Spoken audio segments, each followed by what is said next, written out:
because everybody knows the benefits of anonymity and protection. So let me explain. As the LLC being the beneficiary, you get your limited liability protection, right? So if they break through that and they get to your LLC, you're only liable for what? What's in the LLC. They can't break past that. Unless you committed a crime, then they can break the corporate veil and they can come after you. Right? Do you guys understand that? Yeah. So the key thing is you want to remain invisible, which is the land trust. And then your LLC gives you your liability protection. Okay? I would only put into a LLC what I am willing to lose. Now, if I have 5 properties in there and somebody starts to sue me or that LLC, and that LLC is the beneficiary to 5 properties, can I, in my office, change the beneficiary on those 4 properties that are not related to the one that's being sued? And can I do that legally? Yes. Who knows about it? Nobody but my office desk. Okay? And the IRS. Okay. So, it offers protection. How does it offer protection? Well, it gives you the anonymity and the liability protection. Anybody buy a house and they put a deed restriction on it, you can't sell it for 90 days? Anybody ever experienced that? Almost. That is negotiable, by the way. It's not a law. But if you buy an REO property from a bank, they're branding the title and saying you can't sell it for 90 days. It's a land trust. Does it say anything in there that I can't transfer the beneficial interest of a land trust? We can't. No. Of course you can. That's why I use it. It eliminates deed restrictions. Deed restrictions in regards to transfer. Because when I transfer the beneficial interest, am I transferring the property? No. So there's no deed transfer. So if they put a restriction on the deed, and I don't transfer the deed, but I transfer the beneficial interest and the rights to that deed, therefore I am not violating their deed restriction. Right? So that makes easy flipping. Assign the beneficial interest. You with me? Anybody does not get that, raise your hand. I promise I won't embarrass you. Okay, so if you do get that, raise your hand. If no matter what I say, you're not going to raise your hand, raise your hand. Okay, attention first.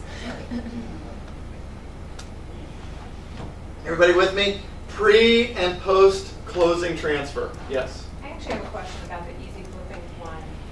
This is my question. If you assign the beneficial interest, the trust remains intact, and that new person becomes part of the trust.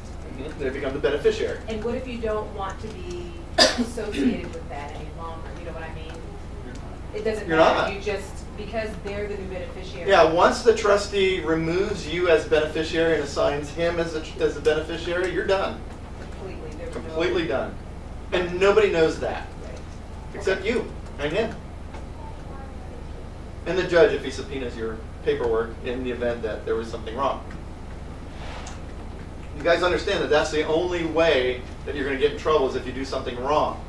So Cliff's methodology is what? Don't do anything wrong. Ask your attorney first if you have a question. All right. Pre and post closing transfer means that right before I buy it, I just now got it under contract. You ever see that eBay commercial and the guy's like, sold to the man back there, and he bought this flower pot or picture or something, and then the guy immediately stands up and says, I'd like to sell it now. He just won. That's me. Right? And he just won, not the guy that cut your lawn. He won. You guys awake? That was bad.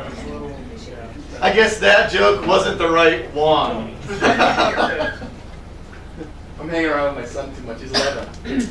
Pre and post closing transfer means that as soon as I get it under contract, I can sell it to Duncan. Duncan, I got this deal. Here's the parameters. Do your due diligence. When you think you want to buy it, I want $3,500 for my contract. And it's a $25,000 profit deal going out the door for him. So is it worth him to buy my contract for $3,500 if he's going to make 25 grand? Yes. Of course. So if I was asking for a $15,000 or $20,000 assignment fee, and he's going to make $20,000 or $25,000, would he still do the deal? Why not? Maybe. How would you know what you made on it? Well, I tell him he's buying my contract. Yeah, you don't have to tell them what you're. But that's okay. You know, if you don't want to do it, that's not a problem. Next, right? Easy owner finance, guys. Are there any people in the state of California that don't have legal documentation as a citizen? Few. Million. In California, there might be a few. You know where there's more? Texas. Tennessee, or And Chattanooga, Arizona. Tennessee. Really? Oh, huge population of Mexican immigrants, Guatemalans, all that in Tennessee. Really? Yep. Really? Yep. I didn't know that until Chattanooga. like 6 months Memphis? ago. Yeah. What about Memphis? You want to know why? I don't go anywhere near Memphis. Memphis is a war zone. Oh, really? Okay. You want to know why they're in Chattanooga, Tennessee? Yeah. Because Alabama said, we don't want you here. And they went, phew, right? And That's true. Chattanooga, Tennessee says, We'll take them. bring us your... All Alabama crops are dying on the ground because they said they couldn't work. Yeah, fact. We're not that smart as, humans go. Of course, that's why we've only been here a few thousand years, and the planet's been here a few billion years. So, and it's all because of global warming. All the people that cannot buy a house because they don't have residency here, right? Do we know anybody? Do you guys understand what I'm saying? Yes. Yes. Okay, good. Big fine land trusts then. They can't own the property. Why? Because they don't want to be known that they're here. Okay? Can they legally, as a foreign national, which is what they are, enter into a contractual obligation with somebody in the United States? Yes. Yes. Absolutely, they can contract my beneficial interest over a time period on a contract for beneficial interest. I can amortize it. I can set it up just like a mortgage, and you pay me 360 payments of $1,600 a month, and you are the proud owner of the beneficial interest of that house someday in the future when you make all the payments. Contract for deed. It's like a contract for deed, except it's a contract for beneficial interest. Can I then list that for sale? Not really, but if I find somebody in the community that knows people in the community, can that person then there act as my liaison or interpreter? Yeah. So the house that I bought in Chattanooga, I paid $24,000 for it. It's 24 and change or whatever. A lot of pesos. Not pesos, dollars. I actually sold it to another student of mine for 50 grand, and she PayPal'd me the money. Land trust, right? So she PayPal'd me the money. PayPal called me up and said, "What the hell?" And I'm like, "It's okay." And they're like, "No, really, it's not. We got to hold this money for like a week until we figure out what's going on." I'm like, "Whatever." So a week went by, and of course, I got my money. Here's the cool part. She then sold the property to I'm going to make a joke, an undocumented Democratic voter. Right. Well, they just don't have a driver's license. But what actually they do, they have social security numbers and they're paying taxes, so I don't have any problem. Especially when the check doesn't bounce. When the check clears, you're good in my book. So, she sold it to him for $100,000. It was only worth $80,000, but he bought it on terms. The terms worked. The monthly payment was exactly what the rental payments were. Okay? No appraisal. No qualifying paperwork. Can you make the payment? Yeah, he qualifies. Okay? Do you have to worry about Dodd-Frank? No. It's not a contract for real estate. It's a I get the courts mixed up and my attorney buddy really gets mad at me. It's a contract that doesn't include real estate. It's not in the, there's two courts. You got real estate court and you got contract court. And this court here doesn't care about that court. So if you're doing a contract negotiation, it has nothing to do with tenancy rights or anything. They don't exist. That's huge. Okay? So to get that guy out is about 30 days in California. When he defaults on his contract and I want my collateral back. And the judge goes like that, yes, you got your stuff back. I call the sheriff and next day I go out and I come with the sheriff and I collect my collateral. There's not an eviction. They have no tenancy rights. So they have no interest though that they've accumulated over time? They build- No, because they're buying not real estate.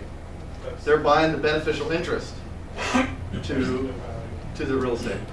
So how Two can different- you two different justify laws. to get it, to strip him out of his beneficial interest because he defaulted? Mhm. I mean, it's all in the contract and the mortgage is that way. Buy a house, though. He didn't buy a house, he did a contract for beneficial interest, which has nothing to do with real estate. But you One of the guys- benefits is he gets the real estate for free when he satisfies the contract. But it's not a contract for real estate, it's a contract for beneficial interest. Who pays the property tax? You do. You It's, want it. The land trust. Wait a minute, this is a cool thing. The IRS states that a land trust is a pass-through entity. So how long can you go without paying property tax on it? Oh, you have to pay property tax on it. You have to pay taxes on it, or you have to pay income tax on any income earned through it, but it passes through to whoever that is on the bottom. Well, when you're under contract for the property, you are responsible for the taxes and insurance and all of that, just like on a So the mortgage. person who's purchasing it, Correct. even though they're not really purchasing the real estate, they're just purchasing the beneficial interest. Correct, because it's a pass-through, and they can write off the interest payments on their tax returns, just like if they were buying a house. I said out there, when I found out about land trust, I called it real estate porn. Because the more you get into it, the more you can find ways of making it really work in your benefit. And that applies in 50 states. Absolutely doesn't Yeah. matter. A land trust is from Old English law. Yeah. So anything Old English law was brought into the United States, and it's about 600 years old. Even Louisiana has land trusts. Magna Carta. Every state, yeah. And the cool thing, yeah, I know a lot of people don't even know what that is. A lot of things that are really cool about it is, this is what I'm doing right now. we're putting this in motion. We're going to use a Virginia land trust. I'm forming an LLC on the Indian Nation. I can't tell you which one yet. On their reservation, I'm forming an LLC. Okay, so it's a foreign corporation because an Indian nation has what? Sovereignty. I can't say the word. Sovereignty. Sovereignty. What he said. Okay, so if you fall down at the Pachanga casino and you break your leg, who do you sue?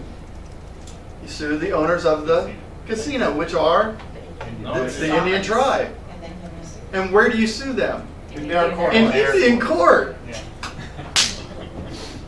Right? And who represents the court? The Indian tribe.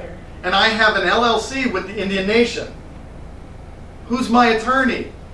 An Indian. Okay, ready? Don't take offense. The feather, not the... Not me. I'm giving. That's what he says to me all the time. He says, I'm an Indian with the feather, not the dot. And I'm like, how? He doesn't get it. He says it's usually with a vacuum. So, do they have like their own Secretary of State, or how does They're that a foreign nation. But so you go there and they have like an administrative. They have a legal system just like we do, except it's not bound by the state that they're in. The only way that you can sue me in that scenario is through the Indian court, and if you don't get the results you want, you have to go to federal court. Right. Federal court, you're going to be spending at least $100,000 on the lawsuit. But I just wanted to know, like, do you go into the reservation and you just try to find the administrative, Oh, like filling out the paperwork to create the LLC? I'm putting that together as we speak. Oh, okay. Indian Okay. nations are there. Lots. But the one that I'm putting this thing together with Randy, by the way. He mentioned, Yes. and I was like, you're the guy. You But can yeah. mention your name. Yeah. Briefly mention this. Yeah. So yeah, that's gonna be amazing. So people will fall down, they'll have to sue some Indian if they can find it. So, anyways, you guys liking this so far? Yeah. All right. Practically no cost to create. Like I told you, I paid $1,000 for it. He now sells it for $520. Don't get the whole big package meal that he's got. You don't need the other stuff. It's more for asset protection. Okay. But he has one for $525, and get the free Land Trust University because you bought that, right? Yeah, I think maybe it was $525 because I got it when he was speaking at a thing. Yeah. You know what I mean? So maybe it really is still $1,000 or something. Well, it's $875 or $775 for the Land Trust University, but because I said I'm going to send somebody to you, you need to give it to him for free, and he's like, okay. So I'm gonna use your name. Okay, yeah. Or say Duncan. It costs me ink and paper and time. Okay. The really cool thing is the way, and I've looked at all the other people, and I'm not saying that you should buy his. You can go do your own due diligence and buy whoever you want. He's made his land trust form where it says, okay, if you want to do this, erase this part and put this part in, and it's like line by line instructions on how to fill it out. So you can fill it out not even knowing what the hell you're doing, and be right.